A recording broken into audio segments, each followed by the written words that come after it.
মা সারা। কথা কোন ঠিক কিনা? বিদেশ গেছে খালি বউর কথা চলে, রাস্তার ফকির হওয়ার সম্ভাবনা আছে। রাস্তার ফকির, কথা কোন ঠিক কিনা? মাকে সম্মান দেয় না, বাবাকে ইজ্জত করে না, খালি বউয়ের কথা চলে, রাস্তার ফকির হওয়ারও সম্ভাবনা।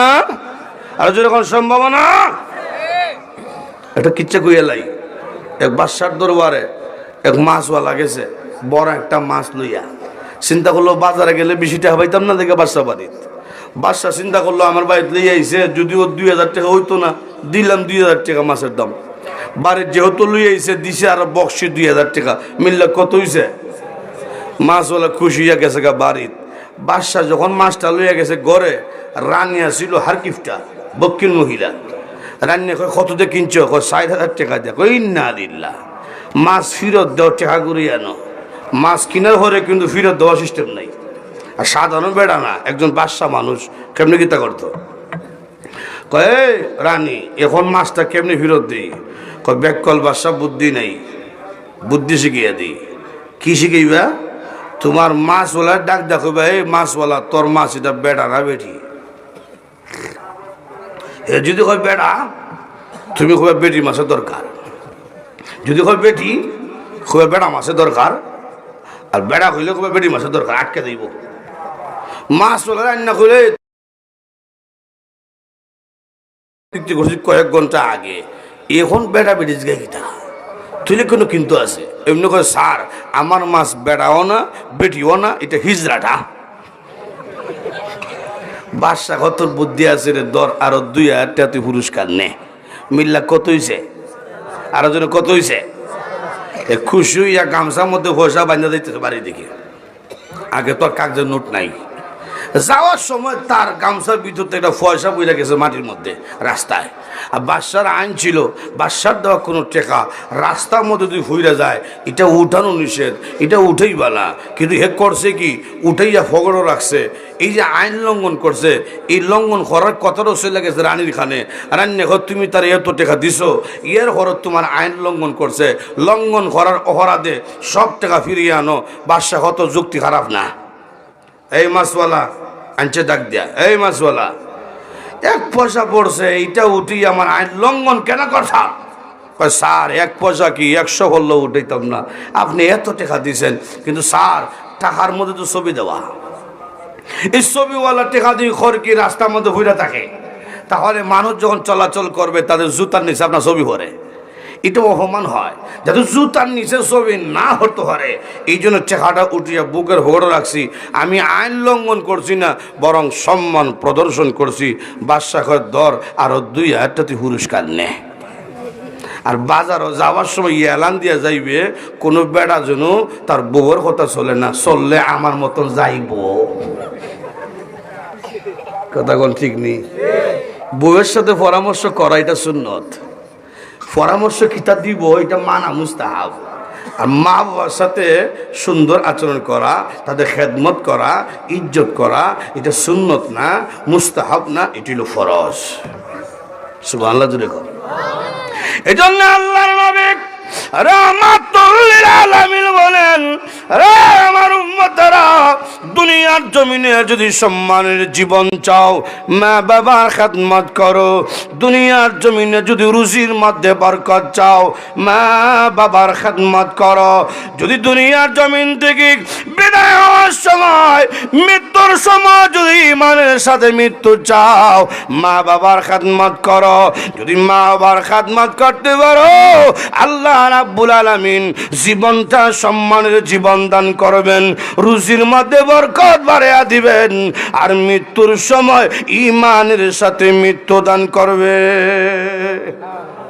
এই জন্যে মা বাবার খেদমত করবো, রুজির মধ্যে বরকত দিব, জীবন আল্লাহ সম্মানের জীবন বাড়াইয়া দিব, ঈমানের সাথে মৃত্যু দিব। সুবহানাল্লাহ জুড়ে কর, আর একটু জুড়ে কর না সুবহানাল্লাহ। বরকতের একটা ঘটনা শুনাই, কিভাবে সন্তান মার খেদমত করলে রুজির মধ্যে বরকত হয়। 20 টাকার মালিক এক জিনিস, বরকত হইল আরেক জিনিস। কথা কোন ঠিক কিনা? সূরা বাকারা আল্লাহ পাক ঘটনা আনছেন, একটা গাভীর ঘটনা সূরা বাকারা আছে। এই গাভীর বাচ্চা ছিল একজন আল্লাহর ওলি, একজন বুজুর্গ ব্যক্তি বৃদ্ধ হয়ে গেছে, ওনার একটা গাভীর বাচ্চারা নিয়ে গেছে গা জঙ্গলে। আল্লাহ আমি বৃদ্ধ হয়ে গেছি, আমার একটা মাত্র সন্তান, সেও ছোট। আল্লাহ ছেলেটা বড় হইলে আমি এই গাভীর বাচ্চারা জঙ্গলে রাখিয়া দিতেছি তোমার কাছে আমানত। ছেলেটা বড় হইলে আমার ছেলের কাছে আমার আমানত পৌঁছাইয়া দিও। সুবহানাল্লাহ জুড়ে গন। কিছুদিন পরেই আল্লাহর ওলি মারা গেছেন। ছেলেটা বড় হইছে, দিন দিন বড় হইতেছে। বড় হইয়া সময়টারে তিনটা ভাগ করছে। এক ভাগ আল্লাহর গোলামি করে, আরেক ভাগ কাজকর্ম করে বেড়ায়, আরেক ভাগ মার খেদমতে সময় কাটায়। সুবহানাল্লাহ জুড়ে কন।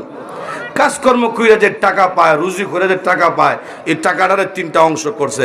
এক ভাগ পরিবারে খাবার জন্য ব্যয় করে, আরেকটা ভাগ মার চিকিৎসার জন্য ব্যয় করে, আরেকটা ভাগ আল্লাহর রাস্তায় দান খরচ করে। সুবহানাল্লাহ জুড়ে কোন। যা রুজি করে তাকে না, সব শেষ। একদিন মা কইল, এই বেটা তোর বাবা তো একটা গাভীর বাচ্চা জঙ্গলে আমানত রাখছিল আল্লাহর কাছে, তুই যেহেতু বড় হইছ, গাভীর বাচ্চা বড় হইছে, রশ্মি নিয়ে যা, বান্দা টাইনে আন। সুবহানাল্লাহ জুড়ে কম। সংক্ষিপ্ত করে কইতেছি, সময় কম। রশ্মি নিয়ে জঙ্গলে গেছে, কে ডাকতেছে, আমার বাবার আমানত কই, বেরিয়ে আসো। এমনি জঙ্গল থেকে সুন্দর একটা গাভী বেরিয়েছে, এখন তো অনেক বড় গাভী। আইয়া সালাম দিতেছে, আসসালামু আলাইকুম, এই নেককারে আওলাদ, আমার ফিটের মধ্যে উঠুন, আমি আপনাকে আপনার মায়ের কাছে পৌঁছিয়া দিব। সুবহানাল্লাহ জুড়ে কর। ছেলে ডাক দেখো, মা কইছে রশিদি বান্দা ঠান্ডা নিতাম, ফিটে বোয়ার কথা মা কইছে না। গাভী কয় আমিও পরীক্ষা করছি, আরামও হইরা নি, মার কথা বললে যাও। সুবহানাল্লাহ জুড়ে কর। লই আইছে মার কাছে, মা কিতা করমু গো, বিক্রি কইরালা? কত বিক্রি করবে? 10 টাকা বিক্রি কইরালা। মুসা নবীর আমলে ঘটনা, অনেক আগের, মনে করেন 10 টাকা। বাজারে গিয়ে উঠতে দেব, এই সময় একটা গ্রাহক পাইছে, কাস্টমার। গ্রাহকে কয় আপনার গাভীর মূল্য কত? মা কইছে 10 টাকা। গ্রাহক কয় 10 না, আমি তুমি 100। সুবহানাল্লাহ জুড়ে কর। ছেলে কয় 100 বিক্রি করলে মাকে জিজ্ঞেস করতে হইব। মাকে জিজ্ঞেস না করে আমি বিক্রি করতে পারতাম না।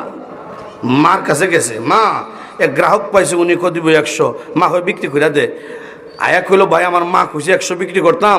গ্রাহক কয় 100 না, আমি দিব 200। সুবহানাল্লাহ জুড়ে কর। মা উনি আর 100 বাড়ছে, যা বিক্রি করে দে। ভাই আমার মা কইছে 200 বিক্রি করতাম। গ্রাহক কয় 300 দিব। ওই বেটা আইলে 112, 100 বাড়তে পারো না? মার কাছে গিয়ে কয়, মা বেটা আর 100 বাড়ছে। মা কয় এটা তো দুনিয়ার কোনো গ্রাহক হওয়ার কথা না রে, গেল 100 বাড়ে, যাবো না আমার সাথে দেখা করার জন্যে। এমনি জবাব ওই গ্রাহকের কাছে গিয়ে বলল, ভাই আমার মা পাঠাইছেন মার কাছে দেখা করার জন্য। এমনি সেই ব্যক্তি মহিলার কাছে গিয়া বলল, আল্লাহর বান্দি গো, আমি দুনিয়ার কোনো মানুষ না, আমি হইলাম আল্লাহর রহমতের ফেরেশতা। আল্লাহ আমাকে পাঠাইছে তোমার এই ছেলের একটা গাভী বিক্রির মাধ্যমে অভাব দূর করার জন্য। সুবহানাল্লাহ জুড়ে কর। একটা কাফেলা আইতাছে, গাভী কিনবো। কাফেলাটা কি? এই কাফেলা হইল বনি ইসরাইলের। বাতিজা চাচারে হত্যা করছে, শাশুড়ি বিয়া করতো, চাচারে মাইরা হে মিছিল করতেছে, আমার চাচারে মারছে, কেটা বিচার চাই, বিচার চাই। বিচার গেছে মুসা নবীর কাছে। আল্লাহ কেমনে বিচার করবো? যে একটা গাভী জবাই কইরা গোস্তের টুকরা মুর্দা শুলে লাগিয়ে দিলে মুর্দা জিন্দা হইয়া কুইয়া দিব কে তারে হত্যা করছে। আল্লাহ গাভীর রং কিতই তো আল্লাহ রং কুইয়া দিছে। উমত্রা কয় জিগান আল্লাহ রে, গাভী খয় দাঁতের হইতো। বারবার যখন প্রশ্ন করে আল্লাহ পাক ওই গাভীর যত গুণ আছে সব কুইয়া দিছে। এখন কিন্তু ওই যুবক গাভী কিন্তুইব, আর এইরকম গাভী আর দ্বিতীয় একটা নাই। সুবহানাল্লাহ জুড়ে কর। এই জন্য ফেরেশতা কইছে, মা একজন কাফেলা আইতাছে, একটা কাফেলা, ওরা আসবো, তুমি দাম কইও না, তারা কইব, আর যতক্ষণ পর্যন্ত আমি তোমাকে না বলো বিক্রি করবে না। ঠিক আছে। কাফেলা গিয়া কয়, মুখিল আপনার গাভীর দাম কত? ও তোমরাই কো, আমি কইতাম না। আপনার গাভীর মূল্য 10,000। না, এটা আমার গাভীর ঠেঙ্গের দামও কইছে না। 20,000 লেদার দামও কইছে না। 30,000 ওই তো না। কিছু দূরে তা ওরা পরামর্শ করছে, কিছু দূরে গিয়া, যে গাভীর ফেট খাইটা বুড়ল ভালাইয়া পেটের মধ্যে যত স্বর্ণ জমা হইব সব স্বর্ণ দেয়া তুমি, এখন যদি দে দিল, না দিলে নাই। ফেরেশতাই আইসা কয়, মহিলা এখন আইলে দেয়া দিও। সুবহানাল্লাহ জুড়ে কর। আইসে কাফেলা গিয়া কয়, মহিলা আপনার গাভীর ফেট কাটটা বুড়ল ভালাইয়া পেটের মধ্যে যত স্বর্ণ জমা হবে সব স্বর্ণ দেওয়া তুমি দিবেননি। এমনি মহিলা কয়, বারবার তোমরা আইতেছো, কতবার ফেরত দেওয়া যায়? সুবহানাল্লাহ জুড়ে কর।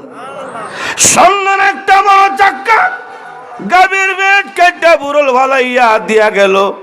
ওই মহিলা ফেরেশতাকে ডাক দা বলল, আরে আল্লাহ রহমতে ফেরেশতা, একটা গাভীর মূল্য কি এত টাকা? ফেরেশতা ডাক দেখো, আল্লাহর বান্দি, তোমার সন্তান বড় হওয়ার পরে আল্লাহর পাওনা আদায় করেছে, তোমারও পাওনা আদায় করে, তোমার খেদমত করে, তোমার চিকিৎসা করে, তোমাকে মহব্বত করে। এই জন্যে মহান আল্লাহ রাব্বুল আলামিনের ইচ্ছা হইল এই গাভীর মাধ্যমে তোমার সন্তানের অভাব দূর করা। তাফসীর ইবনে কাসির উল্লেখ করেছেন, এই যে যুবকের অভাব দূর হইল, মৃত্যুর আগে এই যুবকের সাথে আর অভাবের দেখা হয় নাই। সম্মানের জীবন চান, রুজির মধ্যে বরকত চান, ইমানের সাথে মৃত্যু চান, মা বাবার খেদমত করবো, রাজি আছি ইনশাআল্লাহ। এটি হলো সন্তানের কাছে মা বাবার পাওনা।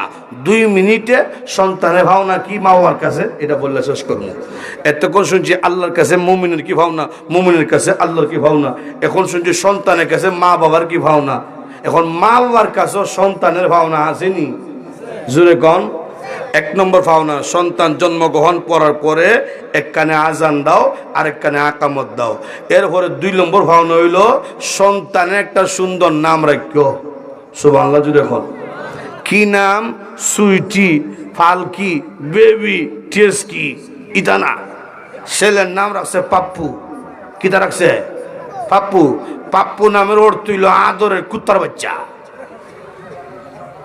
সুন্দর একটা নাম রেখো। নবী ঘরের নামের সাথে নাম মিলাইয়া, আল্লাহ সিফতির নামের সাথে নাম মিলাইয়া, সাহাবাই কেরামের সাথে নাম মিলাইয়া, অথবা এমন একটা নাম রাখো যেই নাম শুনলে বোঝা যায় মুসলমানের সন্তান।